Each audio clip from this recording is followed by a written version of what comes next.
அஸ்ஸலாமு அலைக்கும். இன்னைக்கான டின்னர் vlog பார்க்கலாமா? இன்னைக்கும் இட்லி தோசையா கேக்குறாங்களா? அப்போ பெண்ணை தோசை செஞ்சு கொடுங்க, which is a speciality of Davangere in Karnataka.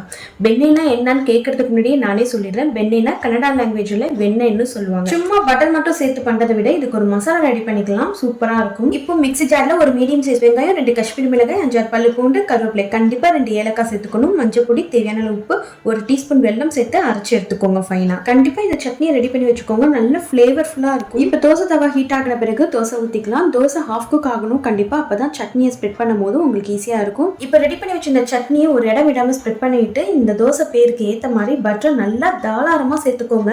இதுக்கு மேல ஒரு முட்டையும் சேர்த்துக்கோங்க. இது டோட்டலி ஆப்ஷனல் தான், உங்களுக்கு வேணும்னா ஸ்கிப் பண்ணிக்கோங்க. இந்த சட்னி பண்ற மாதிரி இருந்தா நான் பண்ணிருந்த அளவை விட டபுள் த குவான்டிட்டியா சேர்த்துக்கோங்க. எனக்கு கரெக்டா 3 தோசைக்கு மட்டும் தான் ஸ்ப்ரெட் பண்ண முடிச்சு. என்னடா இது பத்தாம போயிடுச்சு யோசிக்கிற அளவுக்கு டேஸ்டா இருக்கும். இது சும்மாவே சாப்பிட்டாலும் அவ்வளவு சூப்பரா இருக்கும். அப்படி இல்லைன்னா உங்களுக்கு விருப்பப்படுற சட்னியை ரெடி பண்ணி நீங்க தொட்டு சாப்பிட்டாலும் அந்த அளவுக்கு டேஸ்டா இருக்கும். பீனட் சட்னி கூட தொட்டு சாப்பிடும் போது பிச்சு பார்க்கும் போது நல்லா கிறிஸ்பியா உள்ள வாயில வைக்கும் போது நல்லா மெல்ட் ஆகும். கண்டிப்பா ட்ரை பண்ணி பாருங்க. இப்படி ஒரு ஃபிளேவர்ஃபுல்லான தோசையை மிஸ் பண்ணிடாதீங்க. பிடிச்சிருந்தா லைக் பண்ணிக்கோங்க, மறக்காம ஷாஸ் கிச்சனை சப்ஸ்கிரைப் பண்ணிக்கோங்க.